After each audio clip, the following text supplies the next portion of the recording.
नमस्कार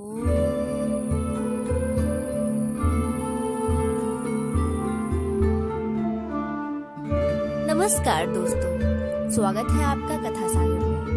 मैं आप लोगों को श्रीमद् भागवत महापुराण के हिंदी रूपांतरण यानी कि सुख सागर की कथाएं सुनाती हूँ। आज मैं आप लोगों को सुनाने जा रही हूँ सुख सागर के प्रथम स्कंद का 6ठा अध्याय, जिसमें नारद जी की कथा का वर्णन किया हुआ है। तो हमने पिछले के अध्याय में देखा था कि नारद जी का व्यास जी से विष्णु भक्ति प्रधान ग्रंथ की रचना करने का अनुरोध करना था। व्यास जी बहुत ही चिंतित थे, चित्त उनका प्रसन्न नहीं था। तब वहाँ नारद जी प्रकट होते हैं और व्यास जी अपनी मन की व्यथा नारद जी को बताते हैं। तब नारद जी बोलते हैं कि आपका चित्त इसीलिए प्रसन्न नहीं है क्योंकि आपने बहुत सारे ग्रंथ और पुराणों की रचना की है, लेकिन किसी में विष्णु का यशोगान नहीं है, इसीलिए आपका चित्त प्रसन्न नहीं है। तो आप कोई ऐसे ग्रंथ का प्रणयन कीजिए जिसमें विष्णु का यशोगान हो। तो अब आगे की ओर चलते हैं, 6ठे अध्याय की ओर। एक छोटी सी विनती है, अगर आप पहले के अध्याय नहीं सुन रखे हैं तो आप उसको पहले सुनिए ताकि आपको कथा और अच्छे तरीके से समझ में आए। और उसको सुनने के लिए आपको करना होगा मेरे चैनल पे विजिट एक बार मेरे चैनल पे आप जाएं, वहाँ पे सारे वीडियोस आपको मिल जाएंगे। और अगर अभी तक चैनल को सब्सक्राइब नहीं किए हैं आप लोग तो चैनल को कर दे सब्सक्राइब और बेल आइकन जरूर हिट करें ताकि जब भी मैं कोई भी वीडियो अपलोड करूँ वो आपके फोन स्क्रीन पर आपको तुरंत मिल जाए और आपसे कोई वीडियो मिस ना हो पाए। तो अब भगवान की चरणों में सिर झुकाकर उनसे आशीर्वाद लेकर आज के इस 6ठे अध्याय का शुरुआत करते हैं, जिसमें नारद जी की कथा का वर्णन है। तो सब कोई मेरे साथ एक बार बोलिए, ओम नमो भगवते वासुदेवाय नमः। सूत जी कहते हैं, हे ब्राह्मण, इस प्रकार नारद जी का जन्म और कर्म सुनकर सत्यावती के पुत्र वेदव्यास ने फिर नारद जी से पूछा कि हे मुनीश्वर, जब आपको उपदेश देकर वे महात्मा चले गए तब आपने क्या किया? क्योंकि तब तक तो आपकी बाल्य अवस्था ही थी।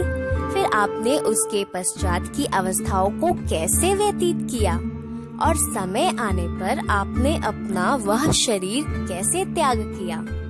फिर यह काल तो ऐसा प्रबल है जो सभी को भुला देता है। सो आपकी आप पर कृपा है जो आपको अब तक अपने उस जन्म का स्मरण बना हुआ है। व्यास जी की ऐसी बातें सुनकर देवऋषि नारद जी कहते हैं कि हे व्यास जी, मैं अपनी माता का एक ही पुत्र था। वह मुझे बड़ा प्यार करती थी।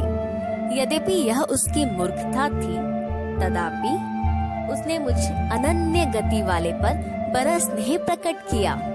वह दिन रात मेरे ही कल्याण के लिए चिंतित रहकर स्वयं ही परवश हो गई थी। इससे उसको तनिक भी ज्ञान न रहा कि यह संसार कठपुतली की नाई ईश्वर के वश में है।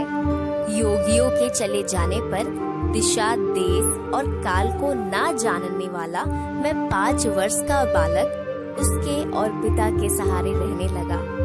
एक समय रात को मेरी माता गौ दूने के निमित्त जो घर से बाहर निकली तो उसे किसी सर्प ने काट खाया, वह मर गई। तब चलो अच्छा हुआ संस्कार टूटा।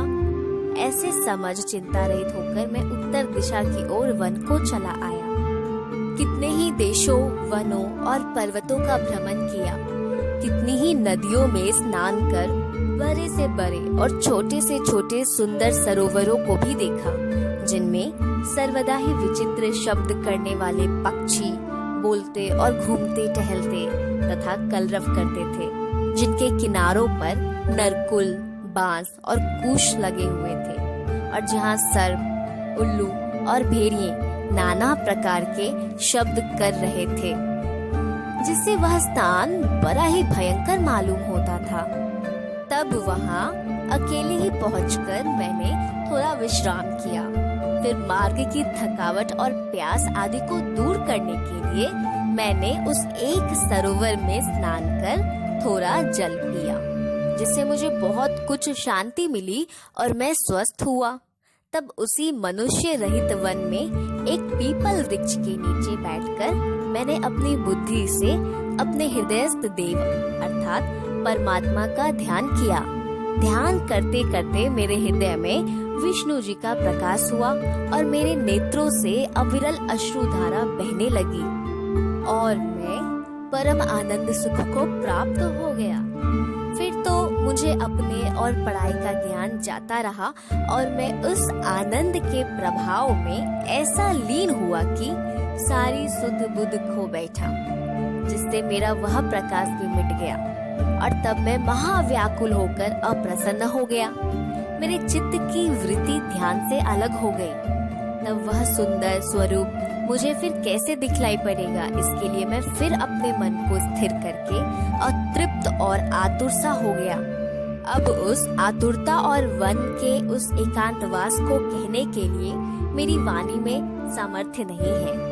तब मेरी ऐसी व्याकुलता को देखकर भगवान ने यह गंभीर आकाशवाणी की कि हे नारद, तुम अपने इस जन्म में मुझे नहीं देख सकते हो, क्योंकि अभी तुम्हारे कामादिक मल नष्ट नहीं हुए हैं। ऐसी अवस्था में अर्थात कुयोगियों को मेरा दर्शन नहीं होता। जो एक बार तुम्हें अपना रूप दिखा दिया है वह इसीलिए कि अब तुम मुझसे प्रेम कर सको। जब मनुष्य मुझसे अनन्य प्रेम करने लगता है और उसे कोई कामना नहीं रहती, तब मेरी प्राप्ति होती है। इसके लिए तुम्हें चाहिए कि तुम बहुत दिनों तक संत महात्माओं की सेवा कर मुझ में दृढ़ भक्ति प्राप्त करो। ऐसा करने से मुझ में लगी हुई तुम्हारी बुद्धि कभी नष्ट नहीं होगी और तब मेरी दया से दूसरे कल्प में भी तुम्हें मेरा और अपने इस जन्म का वृतांत स्मरण होगा। ऐसा कहकर वह आकाशवाणी शांत हो गई। मैंने सिर झुकाकर भगवान को प्रणाम किया। फिर मैं प्रसन्न होकर वहां से उठा और अनेक देशों तथा तीर्थों में घूम घूम कर निर्लज हो उन अनंत भगवान के नामों को मद मत्सर त्याग कर कहने, सुनने और गान करने लगा। हे व्यास देव, इस प्रकार कितने ही दिनों तक मैं श्री कृष्ण जी में अपना मन बुद्धि लगाए निर्मल चित्त से समय की प्रतीक्षा करने लगा। फिर तो समय आते ही सहसा बिजली चमकी और मृत्यु प्रकट हुई।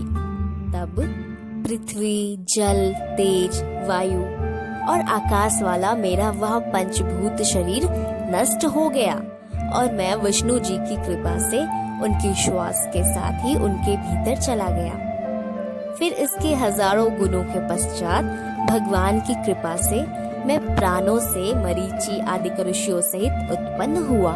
इसमें श्री विष्णु जी की दया से मैं सर्वत्र गमन करने वाला और अखंडित ब्रह्मचार्य व्रतधारी होकर त्रिलोक में भ्रमण करने का अधिकारी हुआ। तब वेद मुख ब्रह्मा ने मुझे यह वीणा देकर कहा कि तुम इस वीणा को बजाकर विष्णु जी का यशोगान करते हुए सर्वत्र विचरण करो और अपने उपदेश से संसारी पुरुषों को शुभ मार्ग दिखलाओ।